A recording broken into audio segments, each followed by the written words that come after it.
जय श्री राम। कलयुग केवल राम आधारा, सुमिर सुमिर नर उतरी ही पारा। राम मर्यादा पुरुषोत्तम राम, एक ऐसा नाम जिसे हम जन्म से सुनना शुरू करते हैं और मृत्यु तक बोलते हैं ताकि हमारे जीवन का उद्धार हो सके। अब जरा सोचिए कि सिर्फ नाम मात्र लेने से हमारा जीवन पुलकित हो सकता है, तो वो लोग कितने भाग्यशाली होंगे जिन्होंने प्रभु श्री राम के साथ अपने जीवन का एक क्षण भी व्यतीत किया है।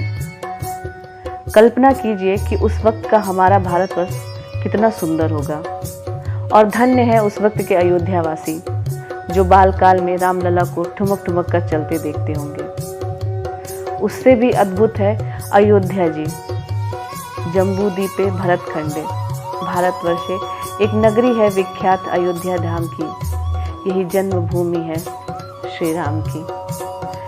राम की नगरी, सबको दिशा भरोसा देने वाले राम, निषाद के दाता राम, अहिल्या शबरी के ताता राम, सुग्रीव भरत के सखा, सब राम ही तो हैं। प्रभु राम के अवतरण से वो अयोध्या खुद में धरती पर अवतरित स्वर्ग होगा, या यूं कहें तो स्वर्ग से भी सुंदर। लेकिन कलयुग में अयोध्या प्रभु राम के सुंदर घटी घटनाओं से ज़्यादा राम जन्मभूमि और बाबरी मस्जिद भूमि विवाद के लिए जाना जाता रहा है। क्या यह अयोध्या का सच है? क्या यही अयोध्या है? ऐसा नहीं है। अयोध्या का सच 1992 में राम मंदिर निर्माण के लिए किए गए आंदोलन में ध्वस्त विवादित ढांचे तक ही सीमित नहीं है, बल्कि अयोध्या का सच उससे कहीं अधिक व्यापक है। यह सच भारत के गौरवशाली इतिहास, संस्कृति, परंपरा और धार्मिक मूल्यों में गहराई तक विराजमान है। मर्यादा पुरुषोत्तम श्री राम की नगरी अयोध्या करोड़ों धर्मावलंबियों की आस्था और श्रद्धा ही नहीं बल्कि उनके विश्वास का प्रतीक भी है। श्री राम जो संपूर्ण भारत राष्ट्र के स्वाभिमान है, और अयोध्या उनसे जुड़ा एक संकल्प। इसे अवध के नाम से भी जाना जाता है, जिसका अर्थ है किसी का अकारण वध नहीं करना, और राम नाम का तात्पर्य हुआ राष्ट्र के मंगल की संकल्पना करने वाले। रावण वध के बाद विभीषण ने भगवान राम से कहा कि प्रभु, अब आप लंका को अवध में मिलाकर राज्य को संचालित करें। इस पर भगवान राम का जवाब था, लंका लंका वासियों की है और रहेगी। मेरा कार्य अधर्म का नाश करते ही पूरा हो गया। मतलब भारत की राष्ट्र राज्य की संकल्पना उपनिवेशवादी नहीं रही। प्रभु राम जिन्होंने बलि से लड़कर राज्य सुग्रीव को दे दिया, वो प्रभु राम जिन्होंने लंका विजय के बाद लंका को विभीषण के सुपुर्द कर दिया, जिन्होंने आदिवासियों के लिए लड़ा और उनका क्षेत्र उनके सुपुर्द कर दिया। लेकिन ये कितना दुर्भाग्यपूर्ण है कि उस प्रभु श्री राम का घर, उनका मंदिर तोड़ दिया गया। आखिर मंदिर ही क्यों? क्योंकि अगर किसी को आहत करना हो तो उसकी सबसे प्यारी चीज़ को तोड़ दो, वो दुखी हो जाएगा, हताश हो जाएगा। ठीक उसी तरह हम हिंदुओं के लिए सबसे प्यारी चीज़ है मंदिर। सोमनाथ, काशी, मथुरा और राम मंदिर, इन आताताइयों ने एक एक हिंदुओं को मारने के बजाय इन्होंने हमारे उस चीज़ पर प्रहार किया जिससे हम सब टूट जाएं। और हुआ भी यही। किसी समाज को अगर ख़त्म करना है तो उसकी सभ्यता, उसकी संस्कृति को नष्ट कर दो। उस समाज के व्यक्ति खुद ब खुद एक दूसरे को नष्ट कर देंगे, और इसका परिणाम यह हुआ कि कुछ अपने ही लोग आज प्रभु राम की नगरी में राम के ही मंदिर पर विरोध कर रहे हैं, प्रश्न चिन्ह उठा रहे हैं।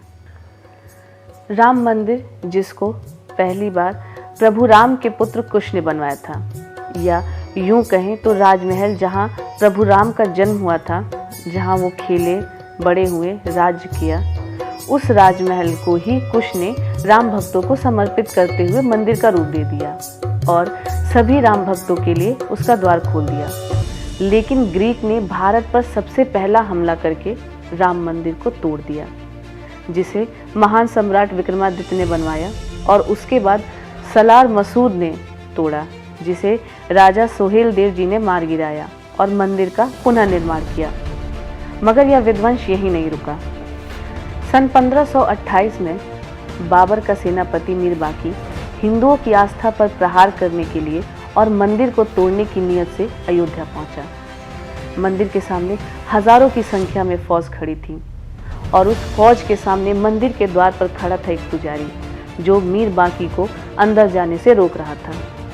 मीर बाकी के समझाने के बाद भी वह पुजारी इसी जिद पर अड़ा रहा कि मेरे शरीर की खून की आखिरी बूंद तक मैं किसी को भी मंदिर की चौखट तक लागने नहीं दूंगा। ऐसा सुनते ही मीर बाकी ने उस पुजारी को अपनी तलवार से बीचों बीच चीर डाला और मंदिर की छत को तोड़कर उस पर गुंबद बना दिया। अपने बादशाह को खुश करने के लिए उस मंदिर का नाम रखा बाबरी मस्जिद। राम मंदिर पर वह गुंबद हम हिंदुओं की आस्था पर एक तमाचा था। उस गुंबद रूपी कलंक को अपने माथे से हटाने के लिए हमने कई संघर्ष किए। सरयू कई बार रक्त से लाल हुई। यह लड़ाई कोई 5 या 6 बार में खत्म होने वाला सफर नहीं था। पूरे 76 बार हमारे पूर्वजों ने युद्ध लड़ा। लाखों लोगों ने अपने जीवन का बलिदान दिया, पर राम मंदिर बनने का सपना नहीं छोड़ा। 15 अगस्त 1947 को जब देश आज़ाद हुआ तब राम जन्मभूमि के लिए आंदोलन और तेज हुआ। अचानक 22-23 दिसंबर 1949 की रात विवादित झांचे में रामलला की मूर्ति प्रकट हुई। लोग दर्शन के लिए उमड़ पड़े। तत्कालीन प्रधानमंत्री पंडित जवाहरलाल नेहरू ने उत्तर प्रदेश के मुख्यमंत्री गोविंद वल्लभ पंत को ही श्री राम लला की मूर्ति को विवादित ढांचे से फौरन हटाने के लिए कहा। मुख्यमंत्री गोविंद वल्लभ पंत ने यह काम अयोध्या के कलेक्टर के नायर को दिया और यह निर्देश भी दिया कि अगर ज़रूरत पड़े तो वह बल का भी प्रयोग करें। लेकिन कलेक्टर नायर ने सरकार को जवाब दिया कि यह नरसंहार के बिना संभव नहीं है। सरकार ऐसा चाहती है तो किसी दूसरे कलेक्टर को बुला दे। तत्कालीन कलेक्टर के नायर ने अपने पुरुषार्थ का परिचय देते हुए सरकार की मंशा को ठुकरा दिया। परिणाम स्वरूप रामलला की मूर्ति वहीं विराजमान रही। विवादित ढांचे को बंद कर दिया गया। केवल पुजारी को सेवा अर्चना करने के लिए भीतर जाने की अनुमति थी। फिर भी राम भक्त विवादित ढांचे के बाहर से प्रभु श्री राम की आराधना करते रहे। अब ये मामला अदालत में गया और सबसे अनोखी बात यह थी कि ये सबको मालूम है कि हमारे संविधान के मूल प्रति में राम दरबार का चित्र सम्मिलित है। फिर भी विपक्षी दलों द्वारा भगवान राम के अस्तित्व पर सवाल उठाए गए। उन्हें काल्पनिक बताया गया। उनके अयोध्या में जन्म लेने का हमसे प्रमाण मांगा गया। राम मंदिर निर्माण दिशा में एक ठोस पड़ाव 1977 से 86 के बीच आया। इस एक दशक में श्री राम जन्मभूमि के आसपास पुरातत्व सर्वेक्षण का कार्य किया गया, यह पता लगाने के लिए कि वहाँ मंदिर था या नहीं। खुदाई हुई, मंदिर के अवशेष निकले। विष्णु श्री हरि शिलापट, पुराने बर्तन, खंबे और मूर्तियाँ मिली जो ये साबित करती थी कि यहाँ मंदिर ही था। इतने साक्ष्य मिलने के बावजूद मंदिर बनाने का फैसला नहीं लिया गया, लेकिन हम एक कदम आगे जरूर बढ़े। 1985 में राम मंदिर निर्माण के लिए देश भर में जन जागरण शुरू हुआ।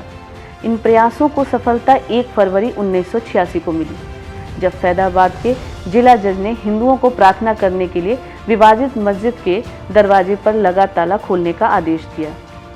ताला खोलने के लिए वहां पर गोरक्षनाथ मंदिर के तत्कालीन महंत अवैधनाथ जी मौजूद थे।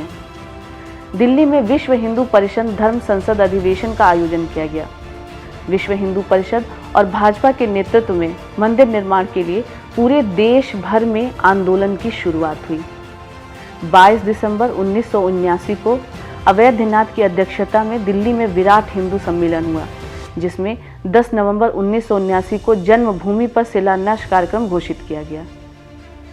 तमिलनाडु के मीनाक्षीपुरम में बड़े पैमाने पर कराए गए धर्म परिवर्तन से व्यथित होकर महंत अवैधनाथ ने राजनीति से संन्यास ले लिया था, लेकिन मंदिर निर्माण को लेकर उनका संघर्ष जारी रहा।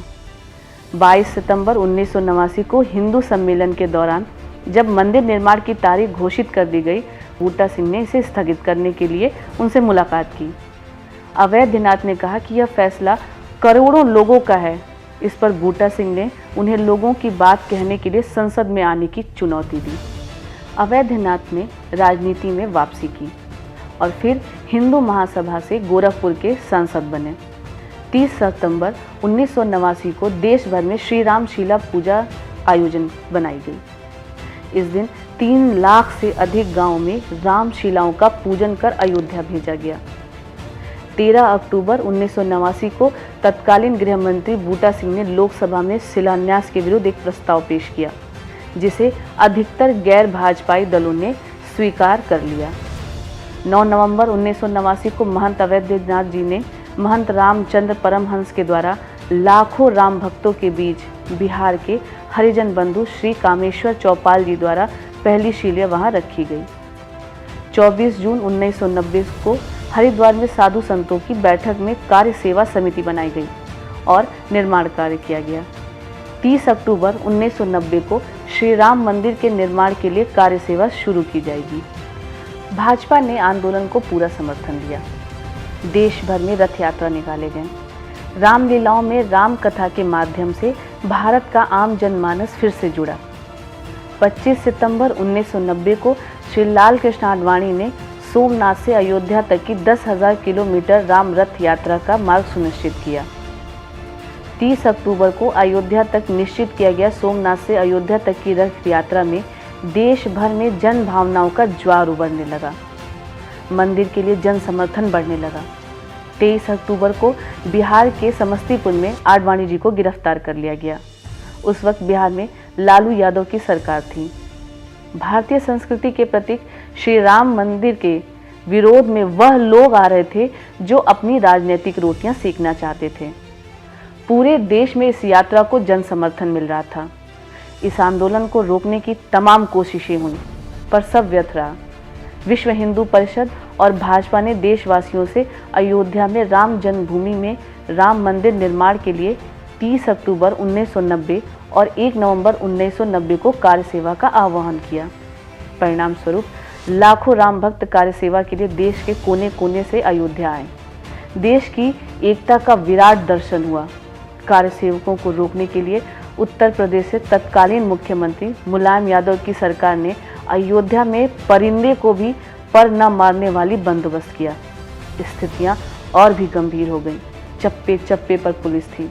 कोई अयोध्या में नहीं आ सकता था। अयोध्या पूरे तरीके से छावनी में तब्दील हो गई और प्रभु राम के नाम पर ऐसी पाबंदी लगा दी गई कि अर्थी ले जाने वाले लोगों तक को रोका गया, क्योंकि वह राम का नाम ले रहे थे। लेकिन कार्य सेवकों को रोकना इतना आसान नहीं था। वह अयोध्या पहुंचने लगे। राम का भक्ति भजन करते हुए उत्तर प्रदेश की मुलायम सरकार को यह खुली चुनौती लगी। लगभग 3 लाख राम भक्तों को गिरफ्तार कर लिया गया। निहत्थे कार्य सेवकों पर आंसू गैस छोड़ा गया और उन्हें दौड़ा दौड़ा कर मारा गया। आज़ाद भारत में पहली बार जनरल डायर की तरह मुलायम यादव ने अपने ही लोगों पर गोलियां चलवा दी। जलियांवाला बाग कांड की तरह जैसे न बच्चे देखे गए, न बूढ़े, साधु संत, यहाँ तक कि गर्भवती स्त्रियों तक को नहीं छोड़ा गया। 72 घंटे के भीतर 2 बार अंधाधुंध गोलियां चलाई गई। बहुत से कार्यसेवक मारे गए, बहुत से घायल। विवादित ढांचे पर सबसे पहले चढ़कर भगवा लहराने वाले कलकत्ता के स्वयंसेवक राम कोठारी और शरद कोठारी, इन दोनों कोठारी भाइयों ने इसी फायरिंग में अपने प्राणों की आहुति दे दी। इसी रोष में 4 अप्रैल 1991 दिल्ली स्थित बोर्ड क्लब में विशाल संकल्प सभा का आयोजन किया गया, जिसमें देश भर से 25 लाख से अधिक राम भक्त शामिल हुए और भाजपा की ओर से लाल कृष्ण आडवाणी, अटल बिहारी वाजपेयी, मुरली मनोहर जोशी और राजमाता सिंधिया मंच पर मौजूद थे। सभा खत्म होते होते मुलायम यादव ने उत्तर प्रदेश मुख्यमंत्री पद से इस्तीफा दे दिया। उत्तर प्रदेश में दोबारा चुनाव हुए और भाजपा नेता कल्याण सिंह की नेतृत्व वाली सरकार ने पदभार संभाला। 29 नवंबर 1992 विश्व हिंदू परिषद और आडवाणी जी समेत प्रमुख भाजपा नेता कार्यसेवा का आह्वान किया। बौद्ध, जैन, सिख, स्वामीनारायण संप्रदाय, गायत्री परिवार, हर पंथ, हर मत और विचार के लोग एकत्रित हो गए। छूत अछूत का भेदभाव मिट गया था। उस दिन जितने लोग थे वो सिर्फ और सिर्फ हिंदू थे। 25,000 सशस्त्र पुलिस बल तैनाती के बाद भी 3 दिसंबर 1992 को अयोध्या में दोबारा 3 लाख से अधिक कार्यसेवक एकत्रित हो गए। 6 दिसंबर 1992 विवादित ढांचे को कार्यसेवकों द्वारा गिरा दिया गया। यह धर्म विजय का क्षण था। इसी बीच श्री कल्याण सिंह ने मुख्यमंत्री के पद से इस्तीफा दे दिया, लेकिन एक भी राम भक्तों पर गोली नहीं चलाई गई। पर संघर्ष अभी खत्म नहीं हुआ था। इसके बाद चला कानून का खेल, जो 1950 से चल रहा था।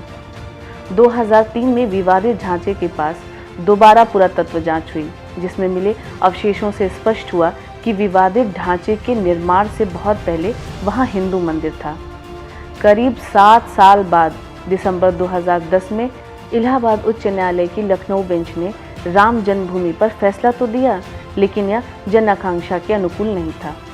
विवादित स्थल के 3 हिस्से तीनों पक्षकारों को दे दिए गए। एक हिस्सा श्री राम जन्मभूमि न्यास को, एक हिस्सा निर्मोही अखाड़ा को और एक हिस्सा मुस्लिम पक्ष को देने का फैसला सुनाया गया। निर्णय से असंतुष्ट सभी पक्ष उच्चतम न्यायालय चले गए, जहां 9 मई 2011 को उच्चतम न्यायालय ने सुनवाई के लिए इलाहाबाद के फैसले पर रोक लगा दिया। सन 2014 भारतीय राजनीति का एक महत्वपूर्ण कालखंड शुरू हुआ। पूर्ण बहुमत के साथ भाजपा सत्ता में आई और श्री नरेंद्र मोदी प्रधानमंत्री बने। उसके बाद उच्चतम न्यायालय में मामले की सुनवाई में तेजी आई। इसके लिए ठोस प्रयास शुरू हुए। 15 साल बाद उत्तर प्रदेश में भाजपा की सरकार बनी, जिसके मुख्यमंत्री बने योगी आदित्यनाथ जी। मुख्यमंत्री बनने के बाद अपने कार्यकाल में पहले दीपोत्सव में ही योगी ने मुख्यमंत्री के रूप में फैजाबाद का नाम अयोध्या करके जन भावनाओं को मूर्त रूप करने का मार्ग बना दिया था। अगस्त 2017 में योगी जी की सरकार के आग्रह पर उच्चतम न्यायालय ने मामलों पर ध्यान देना शुरू किया। न्यायालय ने कहा कि मामले से संबंधित हिंदी, संस्कृत, फारसी, उर्दू व फ्रेंच भाषाओं के दस्तावेजों का अंग्रेजी में अनुवाद होना आवश्यक है। उत्तर प्रदेश सरकार ने मात्र 4 महीने में लगभग 14,000 पुस्तकों का अंग्रेजी में अनुवाद करके दे दिया। इसके बाद उच्चतम न्यायालय ने फैसला किया कि 3 न्यायाधीशों की पीठ 29 अक्टूबर 2018 से अयोध्या मामले में दैनिक आधार पर सुनवाई शुरू करेगी। न्यायालय ने यह भी कहा कि मस्जिद इस्लाम का अभिन्न हिस्सा नहीं है। 16 अक्टूबर 2019 को सभी पक्षों की बातें सुनने के बाद मुख्य न्यायाधीश रंजन गोगोई ने सुनवाई खत्म की। सुप्रीम कोर्ट के फैसले का आधार कुछ ऐसे बिंदु बने जिससे हिंदू पक्ष की मान्यता को और मजबूती मिली। ऐसे कोई प्रमाण नहीं थे जिससे स्पष्ट हो सके कि सन 1528 में विवादित ढांचे के निर्माण के बाद से, यानी कि 300 साल से ज़्यादा समय तक वहां नमाज होती थी। इस तथ्य को वक्फ बोर्ड के वकील ने भी स्वीकार किया था। 9 नवंबर 2019 को ऐतिहासिक निर्णय लिया और यह कहा कि अयोध्या जन्मभूमि परिसर की पूरी 67 एकड़ भूमि रामलला की है। अंततः उच्च न्यायालय के फैसले के बाद अयोध्या में राम मंदिर का मार्ग प्रशस्त हुआ और अनूठे अध्याय का शुभारंभ हुआ। योगी आदित्यनाथ जी ने अपने एक भाषण में कहा कि यह पूरा अभियान जिस रूप में चला, वह देश की आज़ादी के बाद का सबसे बड़ा सांस्कृतिक आंदोलन है। मैं मानता हूं कि इस आंदोलन ने समाज को जोड़ने में बहुत बड़ी भूमिका का निर्वहन किया। जो राजनीतिक साजिशें हुई, जात पात, मत, मजहब के आधार पर समाज को बांटने की जो साजिशें हुई, इस आंदोलन में उन्हें एकदम कोने में फेंक दिया। उत्तर हो या दक्षिण, पूर्व हो या पश्चिम, हर जाति, हर मत, हर पंथ के अनुयायी एक साथ इस सांस्कृतिक आंदोलन में जुड़े। एक भारत श्रेष्ठ भारत परिकल्पना की नींव रखी, जो अब साकार होने की ओर अग्रसर है। श्री राम जन्मभूमि आंदोलन को परिणति तक पहुंचाने में किसी एक व्यक्ति का नहीं, अपितु पूरे समाज और कई पीढ़ियों का योगदान रहा है। श्री राम जन्मभूमि आंदोलन कई अर्थों में अनूठा रहा। यह देश का पहला आंदोलन था जो किसी के विरोध में नहीं, बल्कि राष्ट्र की पहचान, गौरव और सनातन संस्कृति की प्राप्ति के लिए था। न्यायालय ने भारत सरकार को मंदिर बनाने के लिए एक ट्रस्ट का गठन करने को कहा। न्यायालय के आदेश के अनुसार भारत सरकार ने 5 फरवरी 2020 को श्री राम जन्मभूमि तीर्थ क्षेत्र का गठन किया। 5 अगस्त 2020 को भारत के प्रधानमंत्री श्री नरेंद्र मोदी जी ने राम जन्मभूमि तीर्थ क्षेत्र के अध्यक्ष पूज्य महंत नित्य गोपाल दास, राष्ट्रीय स्वयंसेवक संघ में पूज्य संघ चालक डॉक्टर मोहन भागवत एवं उत्तर प्रदेश के मुख्यमंत्री श्री योगी आदित्यनाथ की उपस्थिति में श्री राम जन्मभूमि पर भगवान के भव्य मंदिर के लिए पूजन का निर्माण किया और शुभारंभ किया। इस तरह लगभग 500 वर्षों से राम मंदिर का संघर्ष पूर्ण हुआ। राम मंदिर के निर्माण से अब राष्ट्र निर्माण का भी आगाज हुआ है। राम मंदिर के लिए बहुत से लोगों ने बलिदान दिए हैं। कुछ के नाम हमें मालूम है और कुछ के नहीं। इस आंदोलन में हमें उन देवी, उन नारी शक्ति को नहीं भूलना चाहिए जो अयोध्या अकेले नहीं आई, बल्कि अपने गर्भ में पल रहे शिशु के साथ प्राणों की आहुतियाँ दे दी। कुछ ने अपने कलेजे के टुकड़े को भेज दिया राम के लिए, पर उस माँ को क्या मालूम था कि वो कभी वापस नहीं आएगा। फिर भी उस माँ की भक्ति में कोई कमी नहीं हुई। अपनी संस्कृति, अपने धरोहर को बचा कर रखिए, उसकी कीमत को समझिए, वरना अपनी ही चीज़ों को पाने के लिए हमें बलिदान देना पड़ेगा। जय श्री राम।